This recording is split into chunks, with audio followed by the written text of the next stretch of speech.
kebencian.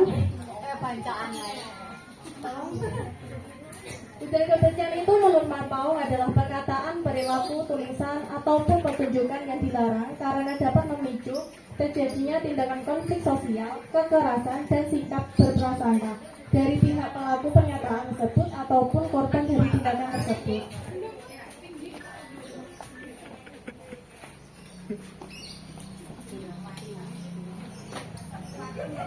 Ada prasangka negatif kepada kelompok tertentu.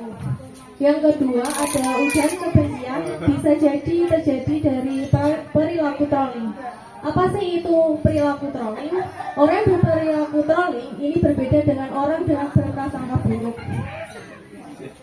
Tindakan trolling ini memprovokasi orang lain secara sengaja sehingga mengakibatkan konflik, reaksi yang sangat emosional, dan mengganggu komunikasi untuk tujuan hiburan bagi pelaku.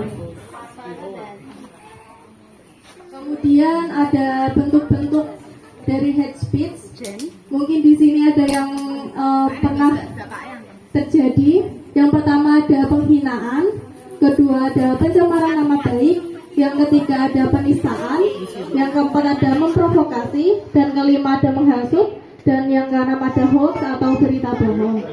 Di sini nanti akan dijelaskan tentang masalah yang terjadi di Indonesia tentang hate speech. Oke, saya lanjutkan. Kita kan pasti pernah ngerasa kayak pernah hatinya disakiti atau gimana. Tapi kalau di hate speech ini, kita kan ngertinya hate speech itu ujaran kebencian. Tapi ujaran kebencian di sini tidak perlu mengarah ke perkataan, tapi juga yang dijelaskan oleh Kak Zahra tadi itu ada perbuatan, ada pertunjukan. Salah satunya apa sih kok pertunjukan? Jadi misalnya ada suatu pertunjukan yang memang untuk kayak menyindir. Sebenarnya itu bagus, cuma kan kadang ada orang-orang yang mentalnya kurang kuat atau bagaimana. Nah, di sini ada contohnya yang sangat menarik sekali itu sekarang kan era digital. Kumpul-kumpul gini nanti bahas kayak gosip atau gimana, tapi alhamdulillah kalau di sini kegiatannya bagus-bagus nih. Saya lihat sangat bermanfaat nih. Jadi kan juga di sini kenapa kita membawanya mengenai hate speech? Karena kami melihat di sini itu akhir-akhir ini sangat banyak kayak hal-hal yang terjadi di Indonesia nih. Kayak dari kemarin ada perihal yang kasusnya Mirna yang naik lagi. Terus juga kita kan mau ke Pilpres 2024 pasti sangat banyak kayak tsunami berita yang sangat kita membuat ini bingung yang benar siapa yang enggak siapa ya gitu. Jadi kami mensosialisasikan untuk bisa menjadi manusia-manusia atau masyarakat yang paham harus gimana gitu. Ya, kami mungkin di sini ibu sama bapak-bapak mungkin bisa untuk mensosialisasikan ke anak-anaknya atau apa, karena yang saya lihat bahwa ketika kita tidak melakukannya, tapi anak-anak muda di sekarang itu seperti ke-trigger gitu. Kalau misalnya kita komen yang kurang baik, terus nanti tapi banyak orang yang nge-like atau gimana, itu pasti kayak ke-trigger untuk melakukan komen-komen lain gitu. Next. Nah, kenapa saya melakukan berdasarkan ini juga karena dipertanyakan itu adalah platform atau konten yang paling sering dikunjungi, yaitu sekitar 33%, yang dimana kalau di implementasikan ke warga Indonesia itu berarti ada 97.400 orang yang setiap harinya membuka akun gosip, membuka platform-platform yang memang nggak tahu benar atau enggak gitu. Jadi saya juga mau mengingatkan kepada ibu-ibu semua bahwa mungkin ibu-ibu di sini masih muda-muda, masih membuka Instagram, masih membuka Facebook gitu. Jadi sekarang kan terutama ada isu-isu mengenai politik ya yang sangat santer terdengar gitu. Kita juga perlu sebagai memfilter apa aja sih yang kita konsumsi di HP kita gitu. Saya juga mau mengingatkan kepada ibu-ibu, barangkali saya misalnya kayak saya pro Ganjar atau sebagai warga Semarang gitu ya. Cuma tadi saya mau mengingatkan bahwa terkadang di sosial media itu ada sebuah namanya algoritma. Algoritma itu apa sih? Jadi algoritma itu ketika kita membuka sesuatu, kita melihat sesuatu, bahkan misalnya kayak di TikTok atau di Instagram, kita melihat video itu 2 kali, itu pasti, atau terus kita menge-like, itu akan selalu muncul hal-hal seperti itu lagi. Jadi ketika kita terus-terusan melihat hal itu, pasti konten-konten yang akan muncul kembali itu ya hal itu. Jadi kita sebagai warga pemilih, sebagai warga Indonesia yang baik, perlu mengamuk atau memprovokasi orang lain, itu bisa kena 4 tahun penjara. Jadi ketika kayak misalnya berkumpul-kumpul ini, kita menghasut orang lain untuk membenci orang lainnya, itu bisa dikenakan pasal 156 KUHP dengan ancaman 4 tahun penjara. Oke, gimana cara mencegahnya? Yang pertama itu ada pendidikan dan juga kesadaran. Pendidikan ini bisa kita dapatkan dengan sosialisasi seperti ini, atau mungkin di sekolah-sekolah pastinya guru-guru juga memberikan pengajaran kepada anak-anak untuk rasa toleransinya yang tinggi dan kesadaran. Kesadaran ini pastinya bisa muncul dari diri kita masing-masing ya Pak, Bu.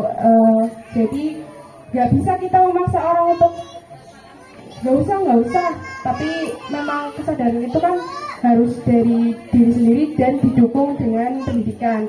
Yang kedua itu menegakkan hukum. Kalau misalnya Bapak Ibu atau mungkin Mbak-mbak semua melihat hal tersebut, itu bisa saja diadukan. Jadi tidak kita menghilangkan atau membasmi orang-orang yang seperti itu, gitu. Jadi itu tuh bisa memecah belah bangsa ini.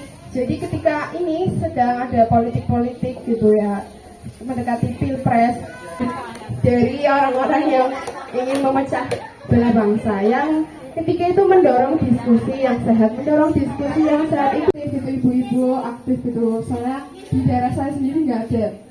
Nah, ini semua bisa dirangkum dalam satu, yakni rasa toleransi yang tinggi. Rasa toleransi yang tinggi, kita sebagai bangsa Indonesia pastinya juga sangat multikultural. Jadi kita harus mempunyai rasa toleransi yang tinggi, rasa menghargai yang tinggi gitu. Mungkin yang lebih banyak lagi itu di rasa toleransi. Ketika kita mempunyai rasa toleransi yang tinggi, entah kita sebagai warga, sama-sama warga, atau kita melihat kepada pemerintah atau mungkin artis atau yang kita komentar-komentar yang buruk gitu, lah dia kan sama-sama manusia, dia sama-sama orang. Jadi ketika kita nggak tahu apa yang terjadi di situ, sebaiknya kita tidak usah komentar-komentar yang kurang baik gitu. Oh sudah. Oke, mungkin ini sudah selesai, atau mungkin kami barangkali Bapak atau Ibu ada yang mau ditanyakan atau gimana?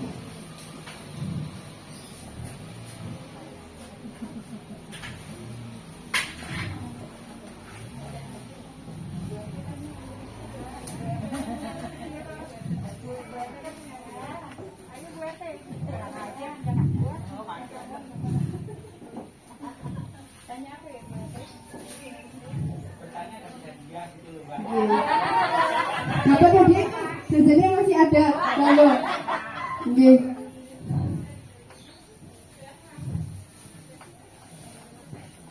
Ada diskusi atau ada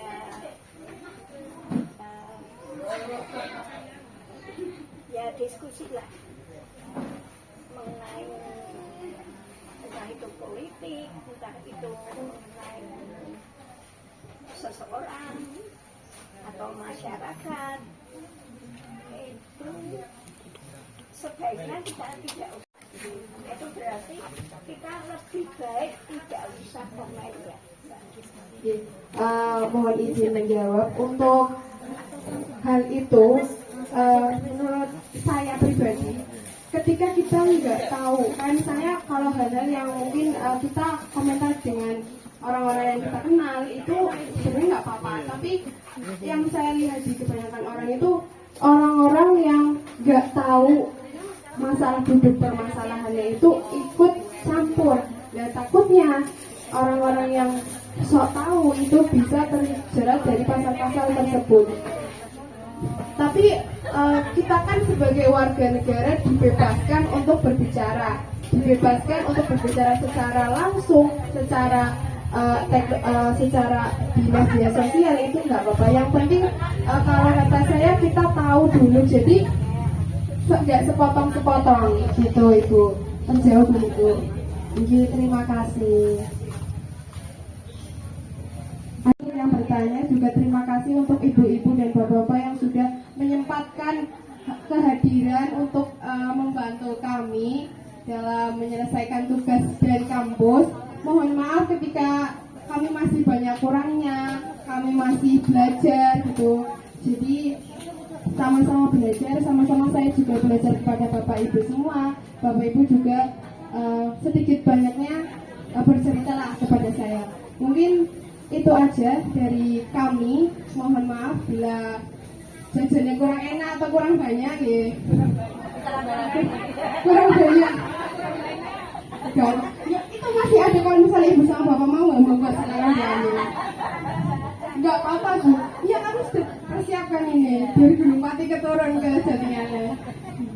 Terima kasih sudah menerima kami dengan baik. Terima kasih kepada Ibu Reni dan Bapak RW sudah membantu kami dari beberapa minggu yang lalu sampai hari ini hari-harinya. Terima kasih kepada Bapak Ibu semua. Saya akhiri. Wassalamualaikum warahmatullahi wabarakatuh. Om Santi Om. Terima kasih Bu. Terima kasih.